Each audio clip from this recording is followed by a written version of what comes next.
નમસ્કાર મિત્રો, હું રવિ દાફડા ઉત્પન્ન ઓર્ગેનિક ફર્ટિલાઇઝર કંપનીમાંથી આવું છું। આજે તારીખ છે 21 માર્ચ 2026 અને આપણે આવ્યા છીએ જુનાગઢ જિલ્લાના કેશોદ તાલુકાના મોટી ઘસારી ગામે કે ત્યાં આપણી સાથે એક ખેડૂત મિત્ર છે કે જે ખેડૂત મિત્રે પોતાની કલંજીમાં વાવેતર સમયે ઉત્પન્ન ઓર્ગેનિક ફર્ટિલાઇઝરની 1 વીઘામાં 4 બેગ હિસાબે વાપરેલું હતું અને એ સિવાય બીજું કોઈ પણ પ્રકારનું રાસાયણિક ખાતર કે બીજું કોઈ ખાતર વાપરેલું નથી। તો રૂબરૂ મુલાકાત કરીને જે ખેડૂતનો અનુભવ છે કે ભાઈ ઉત્પન્ન ઓર્ગેનિક ફર્ટિલાઇઝરની વીઘે 4 બેગ નાખી તો એનો તમને શું ફરક લાગ્યો અને તમે આ વાપરવાથી સંતુષ્ટ છો કે નહીં એ સીધી જ ચર્ચા કરશું। નમસ્કાર મિત્ર, હવે તમે સૌપ્રથમ તો તમારું નામ બોલજો। મારું નામ અડિયા વિરમ માલદેભાઈ છે અને મારું ગામ નાની કસારી છે અને મોટી કસારી મારું ખેતર આવેલું છે। બરોબર છે। હવે તમે તમારા આ ખેતર કેટલા વીઘાનું ખેતર છે? મારે 7.5 વીઘાનું ખેતર છે। એમાંથી કલંજી કેટલી છે? કલંજી 4 વીઘાની કલંજી છે। હવે એ જે 4 વીઘાની કલંજી છે એમાં અંદાજે તમે કેટલી બેગ ઉત્પન્નની વાપરેલી છે? એમાં વીઘે 4 થેલી જેવું એટલે 16 બેગ 16 બેગ અમે નાખેલી છે। એ સિવાય બીજું કોઈ રાસાયણિક ખાતર? ના, બીજું કોઈ રાસાયણિક ખાતર નાખેલું નથી। બરોબર છે। તો હવે એ તમે જે 4 બેગ હિસાબે વાપરેલી છે તો એ વાપરવાથી હવે અત્યારે તમારો પાક ઉપર આવી ગયો છે, પાકવા ઉપર, તો આ વાપરવાથી તમને શું લાગ્યું ભાઈ આ ખાતર વાપરવા જેવું ખરું અથવા તો તમે જે જૂની પદ્ધતિથી કઈ કરતા એ જ બરોબર છે? હા, મને આ ખાતર વાપરવા જેવું લાગ્યું છે કેમ કે વાવ્યા પછી થોડોક સમય પછી થોડુંક દેખાણું અને અત્યારે પણ ઉત્પાદન નામમાં જોઈએ તો એવું લાગે છે કે આ ખાતર વાપરવાથી મને ઘણો બધો ફાયદો આમાં દેખાય છે।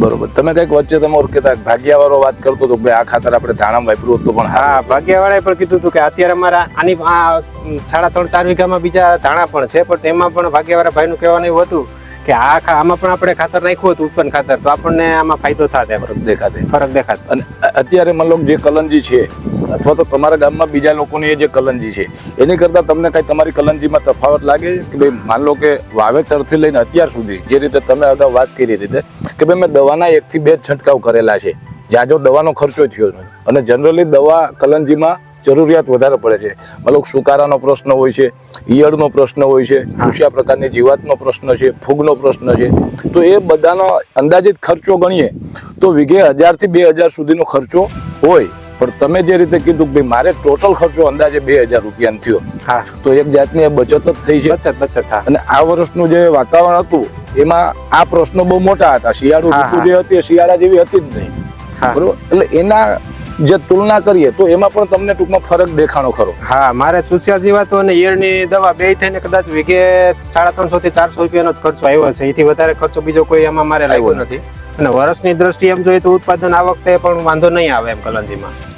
બરોબર છે। હવે આપણી સાથે છે ને અહીંયા આપણા ડિસ્ટ્રીબ્યુટર છે ગુજરાત એગ્રો એજન્સી કેશોદના કે શ્યામભાઈ, તો આપણે શ્યામભાઈનો પણ અભિપ્રાય લેશું કે ભાઈ તમે જે વેચ્યું છે જુદા જુદા ગ્રાહકોમાં તો એમાં તમારને જે બધા ગ્રાહકો છે એમાંથી કેવા રિવ્યુ આવ્યા છે એ માટે આપણે શ્યામભાઈને બોલાવ્યું।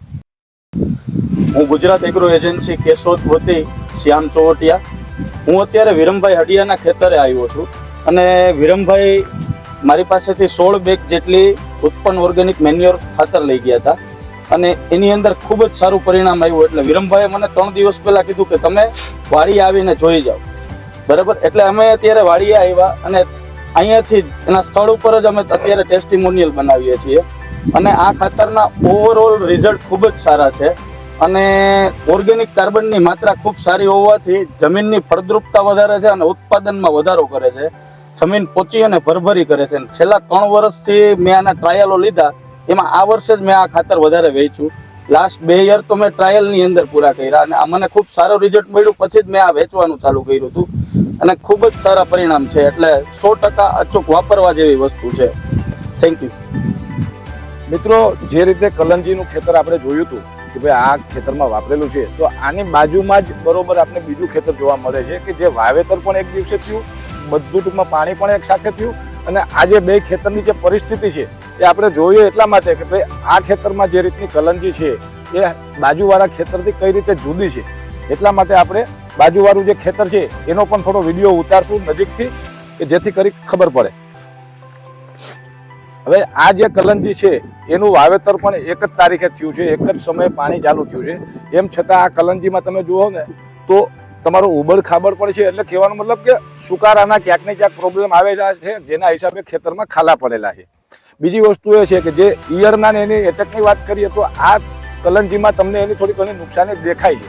જ્યારે બાજુના ખેતરમાં જે છે કે જ્યારે છોડને ઓર્ગેનિક કાર્બન મળેલો છે એટલે છોડ તંદુરસ્ત છે કે આવનારા રોગ જીવાત વાતાવરણ સામે ટકી શકે, અને એના પરિણામ સ્વરૂપે આજે તમે માન લો કોઈ પણ કલંજીના જે છોડવા છે, આ જે છોડ છે આમાં તમને કોઈ જગ્યાએ ઈયળનો ડંખ દેખાતો નથી.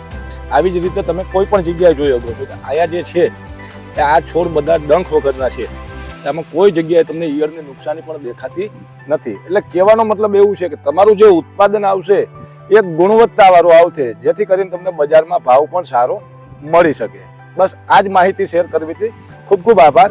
અને આપણી યુટ્યુબ ચેનલ છે ઉત્પન્ન ઓર્ગેનિક ફર્ટિલાઇઝર યુટ્યુબમાં, કે જેમાં તમે અવનવા બીજા જે પ્રોડક્ટો છે જેમ કે કેસરી ફોસ છે, ડિફેન્સિયો છે, પ્લાન્ટ બુસ્ટર છે, ઉત્પન્ન સુપર છે, પ્રો છે, આ બધી પ્રોડક્ટના જુદા જુદા વિસ્તારમાં, જુદા જુદા પાકમાં, જુદા જુદા ખેડૂતોએ જે કાંઈ રિવ્યૂ લીધેલા છે એ તમે વધારે એમાં જોઈ માહિતી મેળવી શકશો. અને આ વિડીયો પણ ટૂંક સમયમાં યુટ્યુબ ચેનલ ઉપર આવી જશે. ખૂબ ખૂબ આભાર મિત્રો.